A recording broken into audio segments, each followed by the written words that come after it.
We're the premier culinary college in the country. We've been described as the Harvard of cooking schools. We've changed with the times because the business has changed, the world has changed a lot, obviously.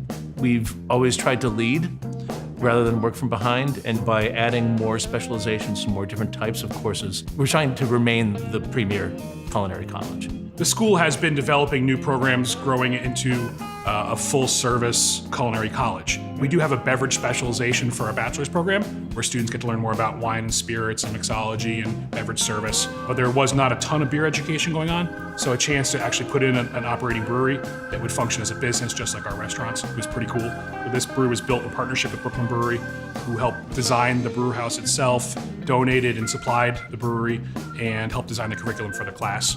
Initially, it was just going to be a 3-barrel sort of experimentational brewery, and then our director of food and beverage said, no, we're going to do this bigger. We're going to sell beer. We're going to make beer and sell beer. And that's when we decided on a 7-barrel system. It became a lot bigger than we expected it to be at first. We're really happy with where we are now. And we're lucky enough to bring Hutch on to be our head brewer. It is a brewing class, not a beer class. So it's not just beer history and appreciation. We can cover that in other classes. So it is more about operations and how beer is made and the operations of running a brewery. In some ways, beer is harder than wine. Squish grapes turns into wine. Beer takes a lot more work and there are a lot more steps, but that also gives us more opportunity to make decisions so we have more control over what we're going to be making. And when the students start seeing this, they really do enjoy it. So we get students from all the different bachelor's programs in here.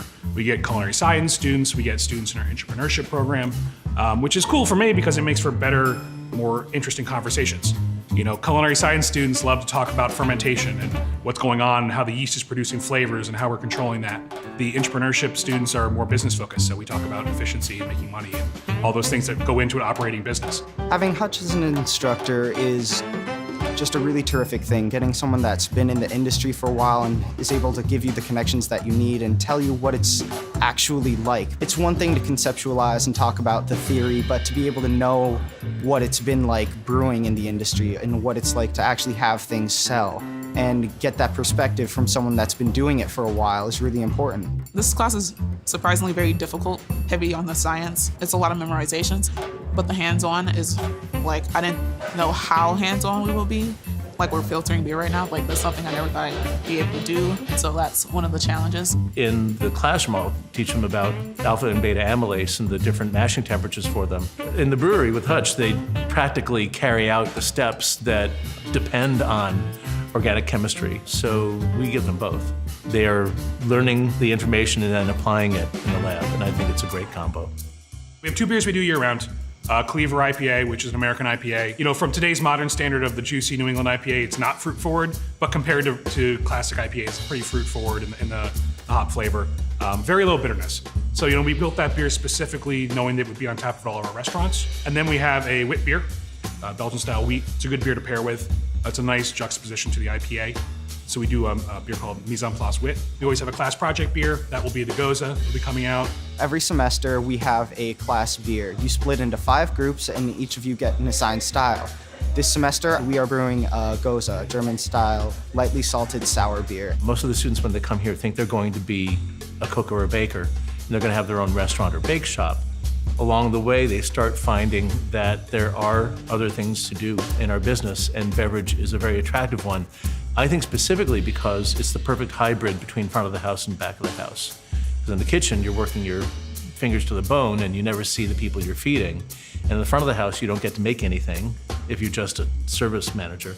Whereas in beverage, you're still involved with flavor, you're still involved with purchasing, and you're also working with people and selling.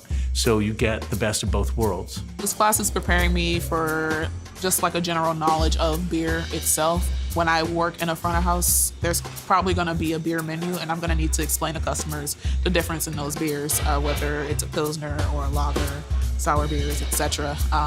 Just to have like a general knowledge of how the different beers taste and what they would want as like a personal preference. You know, I've been a brewer for a long time. This is a really fun and exciting environment. There's a lot of energy here, a lot of buzz on campus. There's a lot of very smart, creative, excited students. It's a really exciting time to be part of craft beer in New York. I think we have more growth ahead of us. 10 years ago, 15 years ago, we had to teach people what a brown ale was and what a porter was and what IPA was. Now we have to get them to teach them about New York beer.